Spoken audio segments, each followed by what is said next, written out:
Assalamualaikum warahmatullahi wabarakatuh. Halo Tribuners, apa kabar? Jumpa lagi dengan saya Hanafi Jal. Tribuners, kali ini kita kedatangan seorang tamu. Dia seorang ini multi talenta ini. Dia seorang Amin, amin. pemimpin pondok pesantren. Kemudian dia juga pemerhati kesehatan, tapi dia juga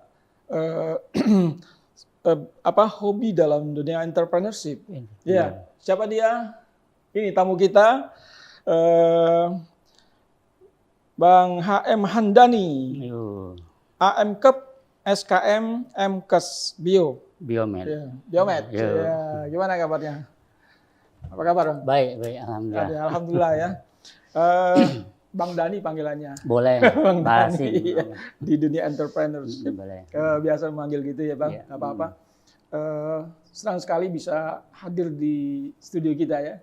Sebenarnya saya dengan Bang Dani ini sudah lama ya, sudah cukup lama bertemu ya ketika Tribun Sumsel awal-awal terbit ya, tahun 2012.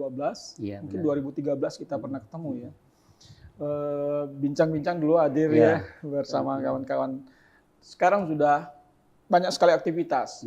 Kita ingin tahu juga ini Bang Dani, apa saja sih sebenarnya aktivitas yang digeluti saat ini?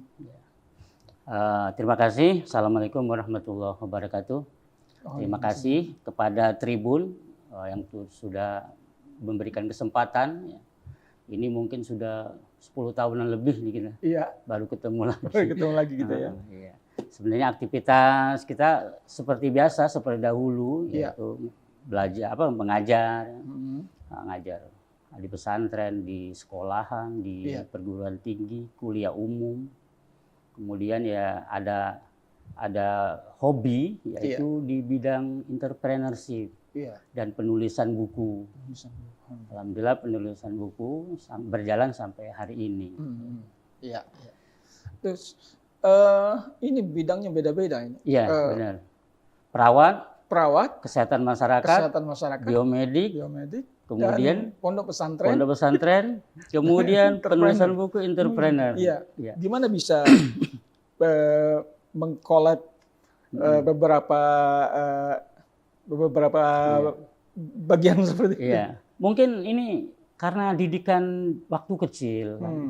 Karena background saya, orang tua itu mendirikan pondok pesantren dari tahun 1967.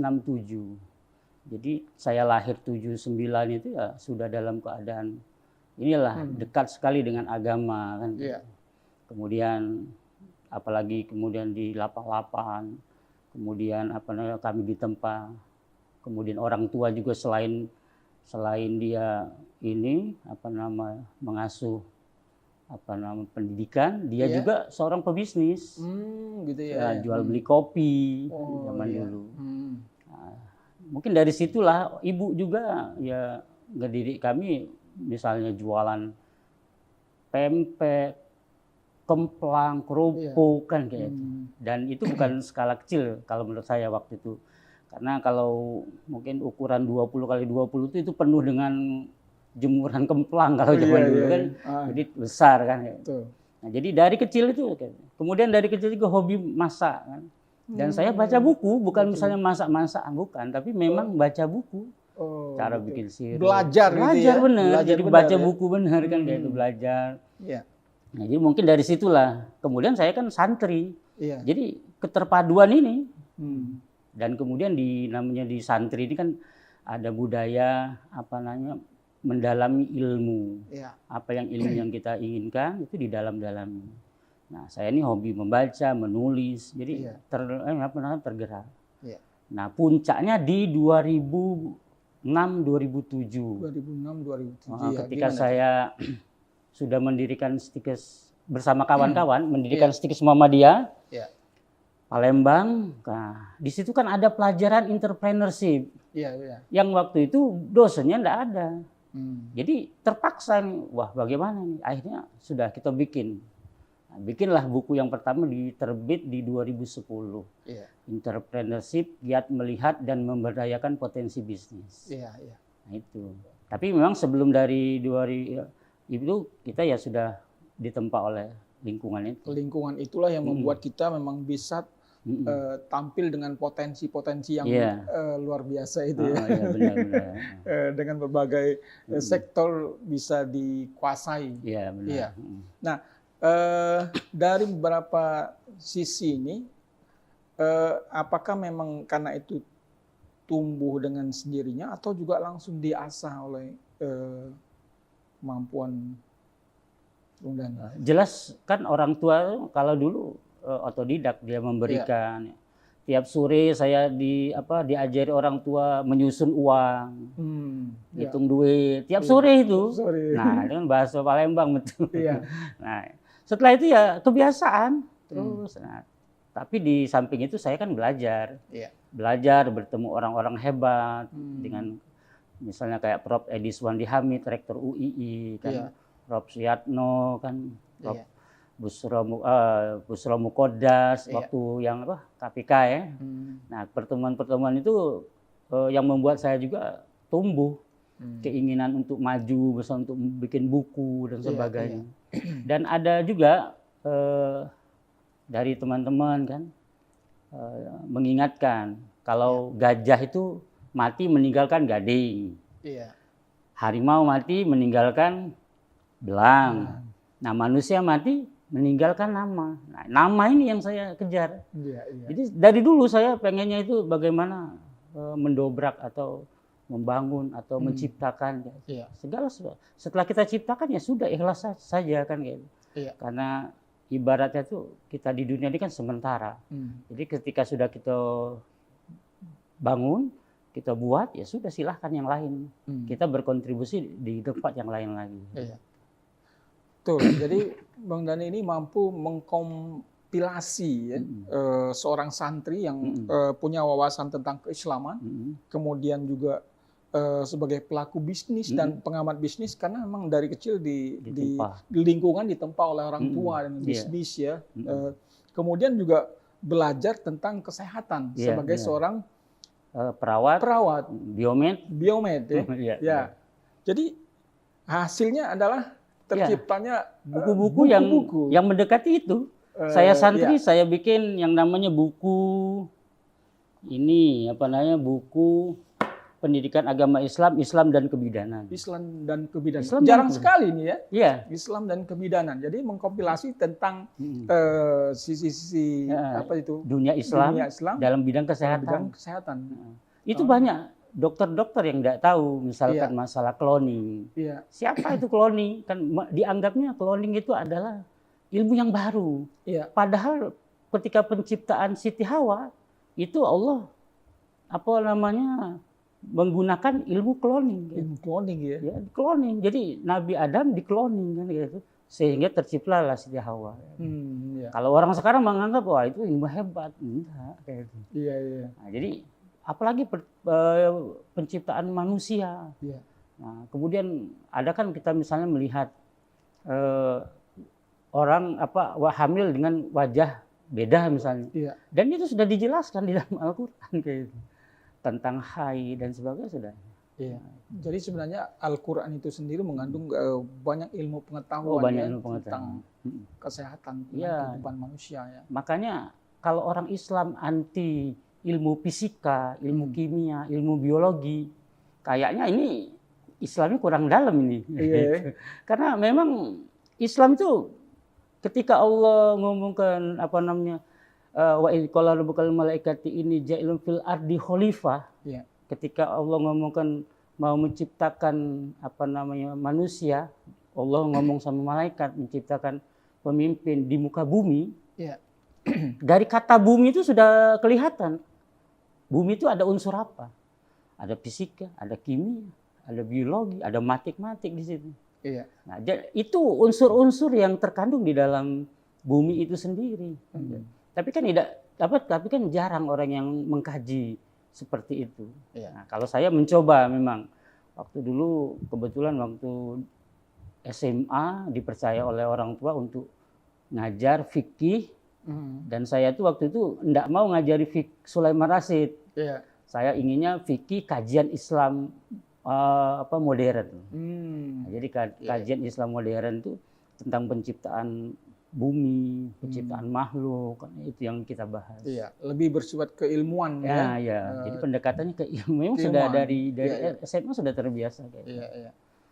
Kalau ke Sulaiman Rasyid mungkin lebih kepada argumentasi agama itu ya. Iya, agamanya kan. Benar. Ya itu juga benar, perlu dipelajari. Tapi kan saya rasa itu banyak orang yang bisa mengajarkan. Tapi ketika kita ingin mengkaji, masa ilmu fisika kimia yang diciptakan oleh Allah kok bertentangan dengan ilmu agama, kan tidak mungkin. Iya.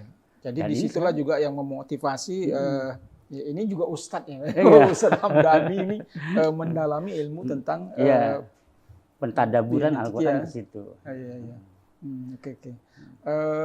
Nah terus akhirnya gimana ide muncul ingin membuat buku dengan kaitan dengan keilmuan yang dimiliki oleh Bang Dani? Ya, jadi prinsip saya tadi saya pengennya meninggalkan nama kan gitu. Iya. Jadi saya bangun ini, bangun itu misalnya kan. Kemudian saya pengen satu, kalau bangun ini, bangun itu kan bisa ditutup oleh sejarah. Iya.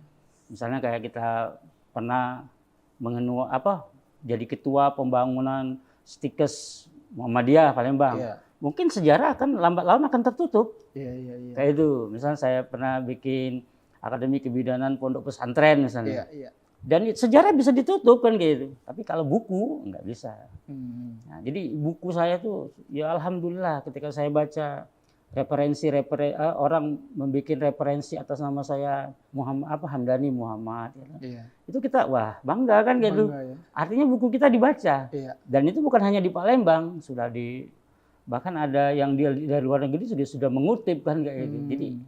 Jadi kita rasa ada wah ini memang buku ini luar biasa. Memang tidak kalau kita nilai duitnya apa udah ate duitnya. Tapi kenikmatan ilmu kita bertebaran itu luar biasa. Terus menulis ini kan tidak mudah. Bagaimana bisa meluangkan waktu kemudian bisa melahirkan buku-buku? Udah berapa sekarang bukunya? Sekarang 7. 7.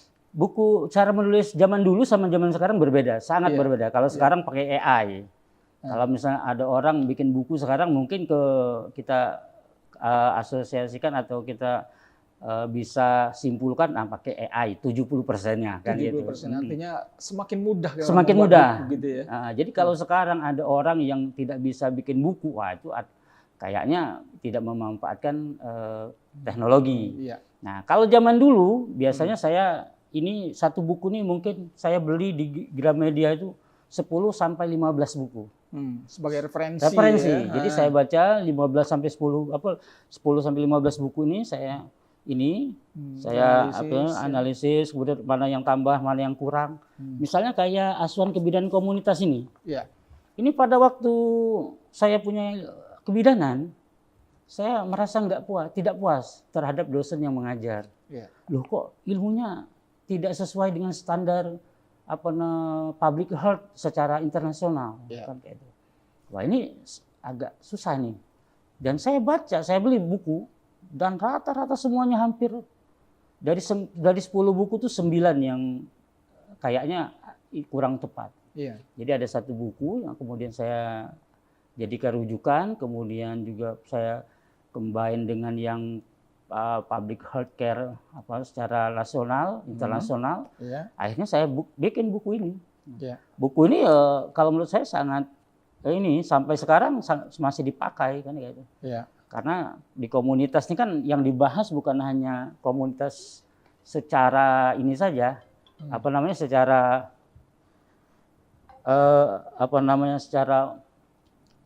misalnya umum bukan. Jadi komunitasnya ada kan asuh ini ada pribadi, ada kelompok, kemudian ada kelompok khusus dan umum kan kayak itu. Nah, di sini sudah lengkap kan. Jadi lengkap kita beli bukunya itu beli 10 sampai 15 kami. Ini pendidikan agama Islam, Islam dan kebidanan, ini asuhan kebidanan komunitas, ya.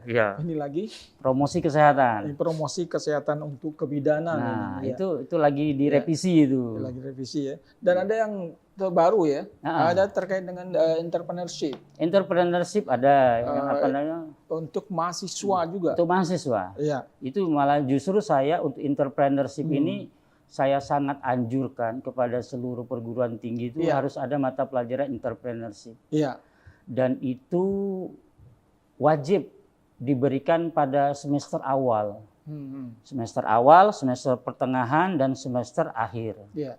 Di semester awal kita memberikan apa namanya semacam panduan kepada mahasiswa ketika tamat mau jadi apa. Iya, iya. Nah, itu di awal. Ketika di pertengahan kita akan koreksi apakah mereka sudah siap mau tamat. Nah, di akhir kita akan apa namanya simulasikan bagaimana mereka ini ketika tamat kemudian bisa berkarya mandiri. Iya, iya, nah, jadi saya lihat banyak mahasiswa baik di kesehatan, non kesehatan, bahkan mahasiswa ekonomi sendiri ketika tamat bingung mau jadi apa, kerja apa, mau kerja apa. Nah, ini sebenarnya PR bagi perguruan tinggi yang ada di Indonesia. Jangan sampai anak-anak kita itu tamat kemudian jadi apa namanya sampah masyarakat, tanda kutip pengangguran terpelajar. Itu sangat sarjana yang nganggur ya. Nganggur. Apalagi zaman sekarang ini. Zaman apa namanya dunia itu di genggaman kita. Jadi dengan hanya punya HP, kalau pengen punya duit 3 juta, 4 juta atau 5 juta, itu sangat mudah. Tidak perlu punya produk, tidak perlu misalnya kita bekerja berat-berat. Apa yang ada misalnya kan, ada sofa di foto, diupload ke marketplace. Misalnya meja ini foto nah, berapa belinya kemarin? 400.000 atau 500.000, jual 1 juta. Siapa tahu ada yang enggak? Gitu ya. Ketika dia boleh tidak kurang, boleh berapa? 600, sudah dapat 200. Iya, gitu ya. Kan tidak susah. Dan itu sudah saya praktekkan. Iya. Saya sudah praktekkan sendiri itu bagaimana saya menjual. Kemarin itu saya berpikir kayak ini. Banyak masyarakat yang menengah ke bawah, dia pengen dipan, pengen mobiler kayak itu. Tapi pasti mereka itu dengan harganya yang mahal. Di pasaran tuh mahal. Jadi saya coba mencari di depot yang pembuat mobiler. Nah, saya tanya berapa harganya. Misalnya ada yang kalau misal gerobak bakso itu dulu 1 juta. Oke. Itu di Jawa itu harganya 5 jutaan itu. Kalau mereka kan dari kayu jati. Kalau kita kan kayu biasa. 1 juta, oke. Kata kita bikinkan cak 2 iko. Sebelum kita jadi, kita foto yang dia foto upload. Nah, upload setelah jadi, aduh kita jual 1,5. Kalau ada yang minta 1-2, mbek kasih ke. Sudah dapat 200, 300. Sebulan tuh waktu itu hampir 8-10 biji yang pesen gerobak itu. Termasuk lemari. Nah, jadi saya bukan hanya teori tapi saya juga mempraktek. Artinya kan kita bisa sebagai yang misalnya yang mahasiswa yang baru selesai misalnya bisa atau mungkin ketika dia mahasiswa pun dia bisa melakukan itu ya. Ketika mahasiswa kalau bisa, benar. Ketika mahasiswa tuh justru itulah masa-masa yang paling indah untuk berbisnis. Karena dia dengan label misalnya, dia dari mahasiswa A misalkan. Mahasiswa A itu, bolehlah kita sebut kampusnya boleh enggak nih? Nah, misalnya IAIN misalnya. Mahasiswanya ada berapa tuh? 5.000, 10.000? Sekarang UIN ya. Nah, UIN misalkan itu kan. Wah, itu kan promosinya mahasiswa UIN jualan apa misalnya, cilok di depan ini. Wah, itu kan mudah. Tapi ketika tamat, siapa yang peduli kita? Kawan kita sendiri tidak akan peduli. Dosen-dosen kita juga tidak akan peduli. Jadi masih menyandang status mahasiswa itu masih itu promosi paling kuat, ya? Brandnya paling luar biasa itu. Jadi memang harus dimanfaatkan betul momentum sebagai seorang mahasiswa itu ya. Saya juga di pesantren itu kecil-kecilan lah, anak-anak suruh nanam, kemudian jual di depan pondok. Jual 15.000 di tanaman di tanaman kan polybag gitu ya? Kan 15.000. Iseng-iseng berhadiah. Ada yang beli, alhamdulillah, kata dia nanam. Atau mungkin meskipun itu tadi kita tidak nanam, tapi kita bisa foto hampir ke penjual bunga bisa. Kita foto, kita upload. Wah, itu bisa. Iya, jadi kan enak. Betul kreatif. Benar. Ya. Tidak mesti kita harus melakukan itu. Enggak perlu. Misalnya kita begawi di mana, tapi kan kita foto-fotoin kembang, spesialis kembang kan. Iya. Nah, itu. Jadi kalau ada, makanya di situ disebut entrepreneur. Entrepreneur itu kan beda. Masyarakat kita ini kan hampir kalau kita lewat gang kita itu, mungkin dari 10 rumah tuh 8-nya punya kios. Tapi kenyataannya kios itu tutup gal. Sebulan baru buka, tutup. 2 bulan baru buka, tutup. Kenapa? Nah, karena mereka tidak ada jiwa entrepreneur itu. Jadi menganggap seolah-olah kami jualan di sini kan gitu, dibatasin, tidak menciptakan lingkungan. Lah kalau kita jualannya pengen rame kan berarti ciptakan lingkungan. Lingkungan itu yang bagaimana? Yang dibutuhkan orang. Misalkan kita contoh lah, ada mie yang murah kan itu. Emang dia jual mie? Kan enggak. Kalau jual mie di luar lebih enak. Tapi dia jual suasana. Dia panggil orang itu rasa enak. Di sana bangkunya kayak ini, tempatnya nyaman. Itu kan artinya diciptakan gitu. Nah, kalau orang-orang yang tidak punya entrepreneur, jiwa kewirausahaannya itu, maka dia stagnan. Aku jualan, aku nak kayak ini, saklek. Ya, kalau itu berarti dia hobi. Hobi. Yang namanya hobi ya kendak mereka. Kendak kita sendiri itu hobi. Tapi kalau entrepreneur, kendak uang. Jadi harus betul didalami betul sebenarnya ya. Bukan hanya sekedar hobi tadi, dalam betul gimana karakter pembeli yang disenangi, sehingga memang ketika kita melakukan usaha itu memang betul-betul bisa maksimal. Iya, benar. Ya, kalau kita kan biasanya orientasi ke untung. Di awal kita kalau orientasi untung akan roboh ya, karena baru buka istilahnya ya, baru buka, belum balik modal kan, baru sudah mau untung. Uang baru nyicip ibaratnya, nyicip. Tahu dak lemak nyaman dak, dimahali. Mantap apa. Tapi kalau sudah tahu murah, nyaman, balik lagi besoknya. Ini terkait dengan buku-buku entrepreneur ya, untuk mahasiswa ya. Saat ini kan eranya sudah era digital ya. Jadi ya mungkin sebagian besar mahasiswa juga udah jarang juga baca buku seperti ini. Iya, benar-benar. Gimana solusinya kalau bagi mereka yang mencetak buku atau untuk mempromosikan ide-ide itu? Kalau buku saya sudah ada dalam bentuk e-book, apalagi buku entrepreneurship, solusi siap mandiri itu sudah bisa diakses di Google, di mana bisa. Bisa dibeli di situ. Insya Allah ya dengan kemudahan itu kan ya, yang paling penting itu kita belajar dari pengalaman orang. Jangan sampai kita tuh tidak baca buku nian, ibaratnya tuh hanya tahu saja kan. Harus punya buku. Kalau hanya tahu dengar, menurut saya kurang. Jadi harus betul didalami. Harus didalami. Ya. Belilah buku.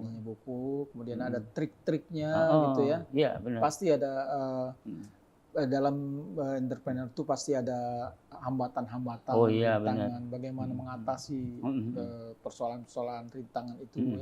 Pasti juga jatuh bangun, ya kan? Iya, cerita enak orang sukses itu kan ketika tahu dia sukses. Betul. Tapi perjuangannya kan mana tahu orang. Orang banyak yang tidak tahu. Banyak yang tidak tahu bagaimana kemudian seorang wira swasta itu jatuh bangun kan. Iya. Ditipu orang ratusan bahkan miliaran ya. Iya. Dikatakan orang bodoh sebagai kan karena memang nyari ilmu atau pengalaman itu berat. Iya, kayak saya saja itu ya target, alhamdulillah saya tidak mau misalkan bekerja itu di umur 35 tahun itu saya harus pensiun. Alhamdulillah tercapai. Begitu Ya, ya. jadi di umur 35 saya sudah pensiun. Ya cukup lah. Apa? Pensiun dari apa? Pensiun mempensiunkan diri daripada bidang usaha. Jadi kita tidak usah lagi kerja, anak-anak sudah ada duit, kita ada duit, kan cukup untuk makan, cukup untuk, ya kalau inilah ya, sebenarnya cukup kalau misalnya Cak, ya begaji misalnya Cak, 30, 40, 50 juta misalnya di usia 35, harus bisa. Dan entrepreneur harus kayak itu. Tapi kalau misalnya bertahun kemudian beda orang Islam sama orang yang di luar. Kalau orang luar tuh 60, 70 tahun terus ya. Bahkan sampai nak korupsi. Itu untuk apa? Kan ya. Cukup kita bekerja 35 tahun, anak-anak juga sudah oke, kita juga sudah oke. Tinggal kita kalau misalnya kita nak ngajar, tidak perlu nak berharap misalnya apa kan. Karena kita memang sudah cukup untuk diri kita. Nah, memang ini yang saya ingin tularkan. Iya.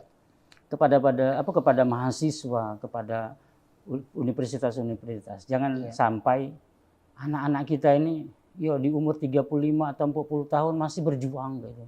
Iya, mencari jati diri, mencari pekerjaan. Iya. Ini apa masalahnya? Padahal kan entrepreneur mudah kok. Sesuatu hal yang mudah. Mencari duit itu mudah zaman sekarang. Tidak perlu mengebor kemudian kita menghasilkan minyak yang ini jualan ini enak kan kayak itu kan. Banyu nih, air ini kan, mak mana kalau misalnya ditambah cincau, mak mana kalau ditambahin. Dan itu harus dimulai. Kalau tidak dimulai ya tidak pernah besar. Nah, kalau sudah besar, umur 35 tahun sudah cukup, penghasilan Cak 30 ke atas, untuk apa nak begawi lagi kan? 50-an kita begawi dapat duit, tidak begawi juga dapat duit. Nah ini memang agak pahit nih, mungkin saya omongin ini kan. 35 tahun kok bisa pensiun gitu. Untuk apa capek-capek? Pening kan Pak? Tapi kan menemukan jati diri itu kan tidak mudah. Benar. Dan gimana caranya supaya kita dapat meraih tahapan sampai ke sana? Prinsip kita itu ada orang pintar sukses. Ada orang bodoh sukses, ada orang sekolah sukses, ada yang tidak sekolah sukses. Ada besar, tinggi, belaga sukses, ada pendek, hitam, kecil sukses. Jadi apa masalahnya di dunia ini? Kan artinya siapapun bisa meraih. Bisa meraih. Nah, tinggal style kita ini di mana. Nah, jadi kalau menurut saya keberhasilan itu dimulai dari diri sendiri dan di rumah sendiri.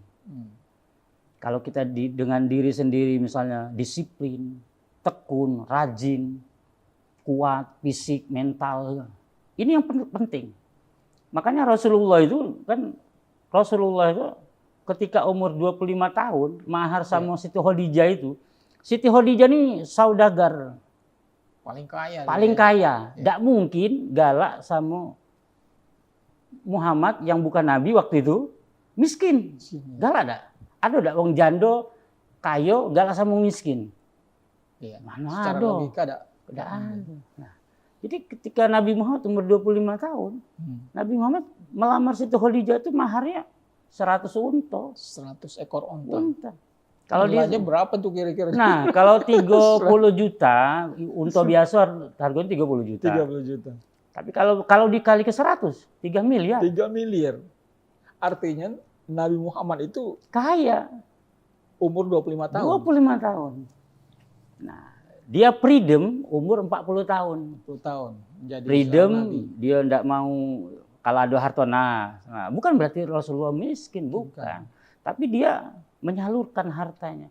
Jangan dibalik gitu nih, umur 40 tahun ke atas tambah rakus, tambah korupsi, tambah nyari duit yang tidak halal. Cukup lah.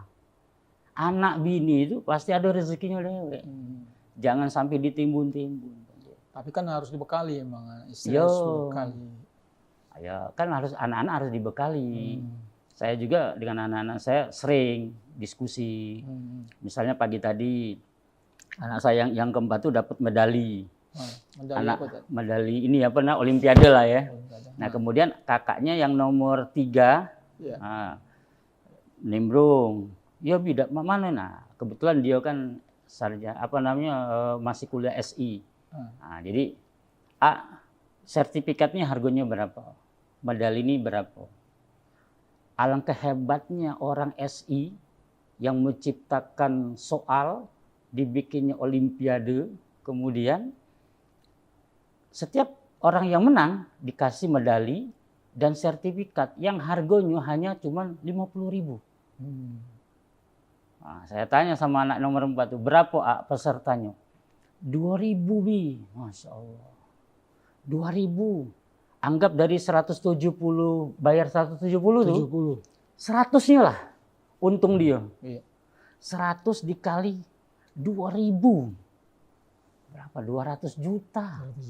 Andai kata wong SI itu kemudian berpikir, aku nak tiap bulan bikin olimpiade. Alangkah banyak duit. Ya. 200 juta. Dari menyelenggarakan olimpiade online itu ya. Tapi kan kebanyakan saya pernah juga ngobrol sama wong yang IT, menganggap susah cari kerja ini itu. Padahal saya omong, di tempat kau ada berapa SD? Ada sekian, SMP ada sekian. Kau udah usah banyak-banyak, 10 BSD 3, SMP 3, SMA 3, sikoknya carilah pola kan ya 10. Andai kata kau nak bergaji berapa? Misalnya 5 juta. Iya. Bikin website, gratiskan, kepala sekolahnya suruh ini apa namanya, per bulan, misalkan 700.000. Iya. Kita masukkan 10, 7 juta. Tanpa bekerja gitu kan, ibaratnya tanpa melamar gitu. Tapi kita ciptakan itu. Nah, yang macam yang begini ini susah, anak-anak yang tidak belajar entrepreneur tidak akan terbuka. Padahal dia punya kemampuan. Punya kemampuan. Tapi mempromosikan kemampuan dia ke pihak lain itu yang susah. Nah, yaitu. Makanya saya banyak ngobrol-ngobrol sama mahasiswa. Seperti itu. Apalagi kemarin misalnya saya pernah ngasih kuliah umum di Unsri kan. Saya tanya, siapa yang semester akhir? Saya tanya, hafal 100 obat? Nah, misalnya kan. Aduh, bisa udah diedit itu unsurnya. Nah itu kan gambaran. Mereka nak tamat kok ndak bisa hafal 100 obat ngapain? Padahal itu basic misalnya. Basic. Kalau perawat di dusun, dokter lah itu. Iya, betul.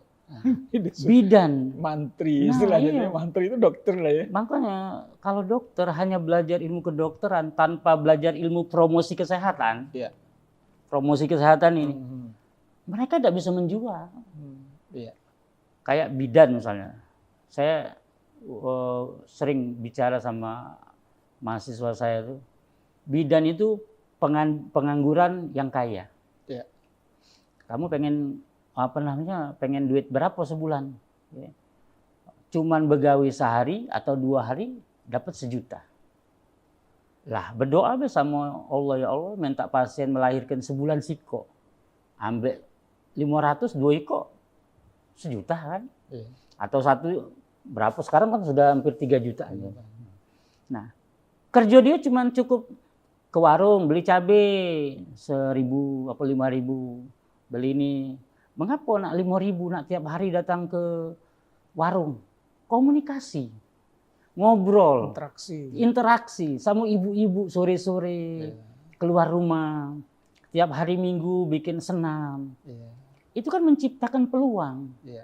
Anaknya sakit, yang sakit kasih balon, kasih ini, itu anak-anak walaupun tidak sakit pasti datang lagi. Nah, jadi kan ini yang kalau mereka yang tidak tahu metode ini berat. apa namanya, mereka pengennya bekerja. Iya. Karena Ya. dokter di desa itu kan enggak ada dokter di desa. Nah, itu di desa ya Biasanya dokter masih di kecamatan misalnya, di puskesmas kecamatan, itu pun jarang datang. jarang. Itu. Jadi makanya orang-orang yang menganggap bahwasanya peluang pekerjaan ini susah itu salah. Misalnya di dusun juga. Di dusun ini perlu juga kita kasih mahasiswa kita yang dari dusun ini jangan sampai meninggalkan dusun. Misalnya sekarang kan sudah banyak itu di internet. Sawah-sawah diciptakan untuk apa namanya? Rumah-rumah, untuk apa tamasal itu kan ada itu. Nah, itu yang perlu kita masukkan ke ide-ide ke mahasiswa itu. Nah, kita jual nanam cabai, nanam tomat, bukan hanya menjual cabai dan tomatnya, tapi di situ ada edukasi.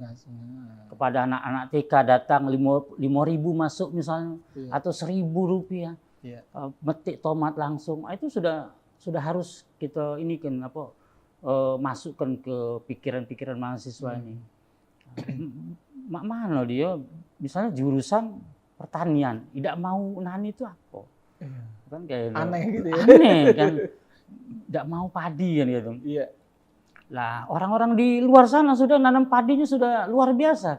Tidak lagi pakai tanah, di polybag. Sudah di polybag, sudah di atas kan gitu. Rooftop gedung-gedung tinggi. Kayak di Jepang. Nah, jadi pola-pola inilah yang harus kita mahasiswa ini kita ajari. Maka kalau saya di buku saya itu saya jelas jangan sampai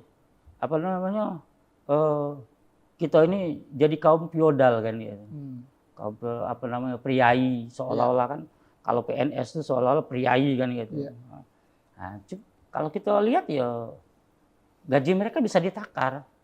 Lewat gaji itu pertanyaan. Kan, tapi kalau kita wirausaha nggak bisa menakar ya. Bisa. Karena memang saya pernah jualan satu produk kain yang kalau di pasar itu mungkin harganya 150, 200 lah. Waktu itu saya jual 150. Itu malah 2 meter, 3 meter lah. Padahal modal per meternya itu 15.000, 17.000. Itu ketika kita jual 150 masih kemurahan. Masih dimarahi wong karena produk yang sama 200 ya di pasaran ya. Nah, maka kalau saya waktu itu karena ini adalah komunitas, maka saya masuk ke komunitas. Nah, jadi kalau misalnya kita jualan harus ada di pasar, nah itu cara lama. Cara sekarang nih di dalam kamar dia sudah bisa jualan. Bang Dhani, ini kita fokus ke mahasiswa. Bagaimana trik mahasiswa pemula agar dia bisa menjadi seorang entrepreneur? Ya dilatih. Kalau jalan salah satu-satunya itu dilatih. Dilatih biar mereka tuh punya kemampuan. Biasanya kalau saya melatih mahasiswa itu misalkan dari HP mereka, dari casing HP mereka. Coba sekarang HP casing mereka jual, jepit rambut kamu jual. Nah, kita praktekkan itu waktu itu dalam satu kelas kan. Sudah dipraktekin, Pak ada yang nawar Pak. Kau berapa belinya? 30 Pak. Ini berapa? Ini jual. Tapi sayang Pak lah, itulah antara bisnis sama kesenangan tadi. Kalau bisnis jual, kata sayang-sayang.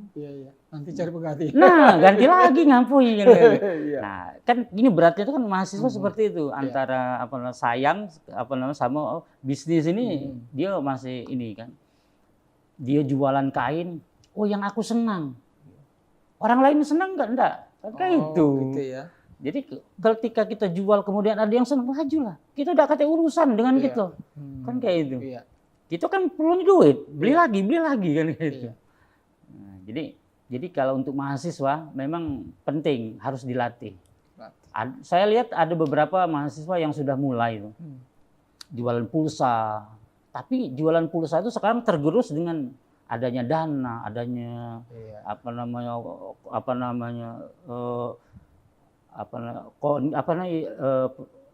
aplikasi-aplikasi itu ya. Kalau dulu kan kita bisa jual pulsa sebagainya. Nah itu caranya tergerus. Mungkin harus ada trik tersendiri. Misalnya kayak mahasiswa, mungkin dicari yang lain. Misalnya kalau siang kita kerjasama dengan rumah makan mano, kawannya siang jam 1, siapa yang nak mesen makanan. Tapi kita sudah ngobrol sama tukang itu. Yeah. Berapa kamu 10? 9 BY atau 8? Jadilah 2.000. Kalau yang mesen 10, 20.000. Kan sudah ini. Yeah. 20.000 sehari, ay banyak. Berarti 600 berarti sebulan. Siapa yang ngasih duit mahasiswa 600 sebulan? Yeah. Nah, ini trik-trik ini perlu mahasiswa tuh. Jadi kalau misalkan ada mahasiswa, ya harus dicoba. Ya artinya kita perlu nego ya dengan pihak-pihak yang punya bisnis, punya usaha itu. Ya. Seperti tadi misalnya kan apa yang penjual tanaman, kemudian ada rumah makan atau depot kayu, ya kan. Penting. Jadi ketika kita sudah bernegosiasi, kita bisa mempromosikan itu. Nah, itu yang bisa dilakukan. Kita meskipun kita tidak punya barang itu, tapi kita bisa menjual itu. Benar. Gitu kan. Itu yang. Jadi ada istilah kalau saya ngajar tuh jadi bos sawit tanpa punya sawit. Ya. Jadi bos padi tanpa punya sawah. Ya. Jadi bos rumah tanpa punya rumah. Nah, ketika saya sebut jadi bos rumah tanpa punya rumah, sudah mulai orang ngerti maksudnya ya. Tapi kalau sawit tadi agak bingung kan ya. Ini sawah masih juga bingung. Tapi ketika saya sebutkan jadi bos rumah tanpa punya rumah. Lah kan modalnya cuma kita nego sama yang pemilik developer. Developer berapa harga kau? 100 misalnya. Cobalah kita nego ini aku mbak 10. Aku minta misalnya kan waktu 2 bulan. Seperti itu. Jadi kita nego berapa? Misalnya 100 sekian, tapi aku naikkan sekian. Oke, boleh, tidak apa-apa. Lah, satu rumah kita naikkan 5 juta, ya. Target kita kan nak cepat kan? Ya. 3 bulan misalnya kan. 3 bulan pacak jual 10 rumah. Ya. Wah, banyak. Iya, iya. Nah, itu memang yang mungkin trik-trik itu yang perlu nih. Iya. Jadi ini buku yang ditulis oleh Bang Hamdani ini adalah Entrepreneurship untuk Mahasiswa ini. Ya. Sebuah buku solusi untuk siap mandiri. Ya. Ini kalau mereka mau cari buku ini di mana? Di Google bisa, bikin baik. Hamdani, solusi siap mandiri entrepreneurship. Ya. Nanti di situ ada e-book boleh. Oh ya, itu bagi yang ingin memiliki buku ini, ingin belajar menjadi seorang entrepreneur, silakan ya. Cari nih di Entrepreneurship untuk Mahasiswa. Sebuah solusi untuk siap mandiri. Ya. Jadi di sini juga diungkapkan bagaimana trik-trik ya belajar menjadi seorang entrepreneur. Mungkin memulai, kemudian bagaimana jatuh bangunnya, kemudian bagaimana membangun komunikasi, negosiasi dan sebagainya sehingga bisa sukses itu. Iya benar. Iya. Jadi di situ ada kalau kita ingin memulai diri sendiri kayak tadi. Tapi kalau misalnya kita banyak duit, terlahir dari keluarga yang mampu, jangan memulai dari nol kayak ini. Bila perlu beli, ada rumah sakit jual beli, ada perguruan tinggi jual beli, atau franchise kan kayak itu. Ada Alfamart atau apa ini apa dibeli misalkan, itu kan bisa. Nah kalau kita punya duit, tapi kalau kita memang dari bawah, ya tadi mulainya dari sekarang. Kayak itu. Nah, kayak misal mahasiswa jual apa lauk kan, jual lauk, jual ini kan, pasti ada saja yang mau beli itu. Nah ini kadang-kadang kan memulai bisnis itu tidak langsung naik ya. Kita mulai jatuh bangun. Nah, gimana caranya mengatasi jatuh bangun ini supaya kita tetap bangkit, tidak putus asa ya, tetap selalu mencoba gitu. Gimana triknya? Jadi yang paling karena jiwa entrepreneur, makanya disebut jiwa entrepreneurs itu, jiwa itu artinya dia itu orangnya yang kuat. Kalau dia tidak punya jiwa entrepreneur, jelas dia tidak akan kuat. Nah, disebut entrepreneur karena mereka jiwanya kuat dengan apapun ujiannya. Ya memang nak naik itu kan semakin tinggi angin semakin kuat. Semakin kuat, kemudian cobaan semakin banyak, kemudian lagi tantangan juga masih banyak. Belum lagi apalagi yang sudah beristri, beranak, itu pasti gentolan anak, gentolan istri itu banyak. Ketika kita mau melangkah, jangan, itu agak berat. Iya. Nah, tetapi kita sebagai entrepreneur, ya kita punya jiwa. Nak untung, nak rugi bahagia kayak itu. Nak untung, rugi bahagia inilah yang agak berat. Gitu. Nah, jadi makanya kalau kita umat Islam kan, kita tahu bahwasanya ketentuan baik ataupun buruk itu semuanya dari Allah. Nah, tapi kita memang harus menjaga apa yang sudah kita miliki, jangan sampai ada tuh orang tuh jatuh habis benar. Nah, jangan sampai. Nah, makanya aset kita sebagai entrepreneur ada tahapan-tahapan. Wah, ini uang ini harusnya dibelikan ini, uang ini harusnya dibikin ke sini. Ibaratnya kalau istilah saya nih, saya tuh kalau dalam keuangan ada bom-bom. Jadi ada bom 101 dan bom ranjau gitu. Dan ranjau itu akan kita ledakkan ketika kita membutuhkan. Ketika tidak, diamkan, Mbak. Jadi ibaratnya kalau banyak duit, kalau wong banyak duit, buang dah. Kemana enggak tahu, hilang. Kemana enggak tahu. Nah, ini satu saat kita mana lagi? Oh, di sini. Oh, rupanya di bawah meja. Oh, rupanya di bawah dipan. Oh, rupanya kan itu. Nah, itu penting karena apa? Biar kita ini kuat backing. Itu yang dibilang ranjau-ranjau itu investasi. Boleh investasi. Boleh investasi tanah, boleh investasi emas. Boleh investasi.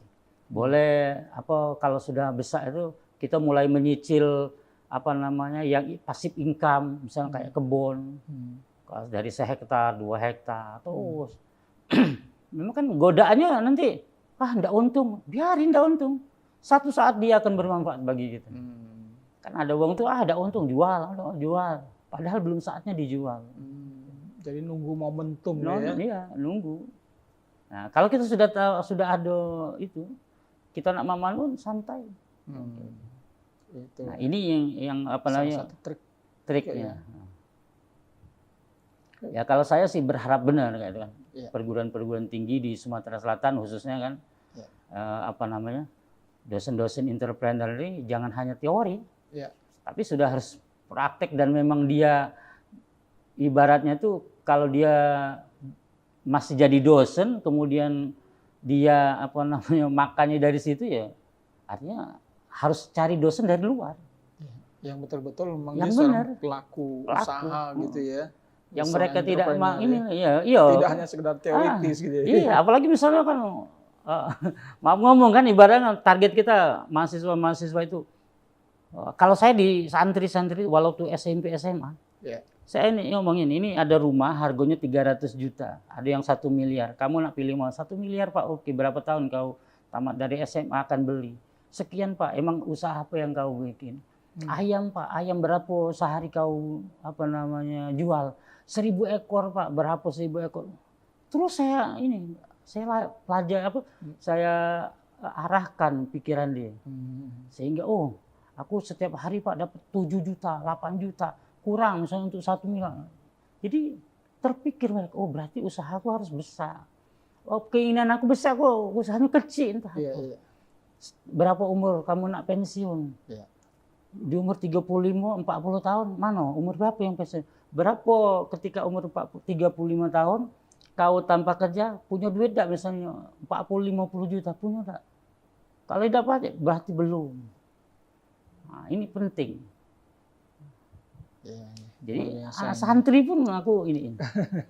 Apalagi mahasiswa. Iya, luar biasa itu didikan langsung ya. Artinya seorang entrepreneur yang punya pengalaman, yang tahu asam garamnya berbisnis juga ya, sehingga bisa betul-betul menularkan pengalamannya kepada para mahasiswa. Ada pesan khusus ini sebelum kita mengakhiri perbincangan kita khusus untuk para mahasiswa supaya menjadi seorang entrepreneur. Ya, untuk mahasiswa mulailah dari sekarang untuk berbisnis, dan kemudian ketika jatuh jangan sampai patah arang, bangkit, karena kesuksesan itu tinggal menunggu waktu ketika kita sudah mulai.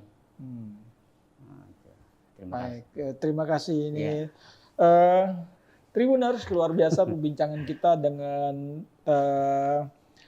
Bang HM Hamdani, AMKEP SKM MKes Biomed. Jadi seorang santri, dia juga seorang tenaga kesehatan bidana, keperawatan, ya, dan juga seorang entrepreneur. Ya, pimpinan pesantren. Pimpinan pondok pesantren, ya, luar biasa, dia lengkap ya.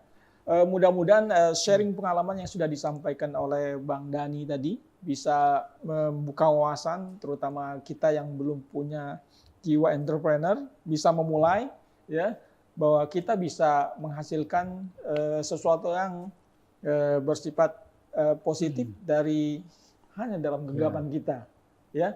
Oke, terima kasih atas kehadirannya Bang Dani. Mudah-mudahan kita akan berbincang kembali di lain kesempatan dengan topik yang berbeda.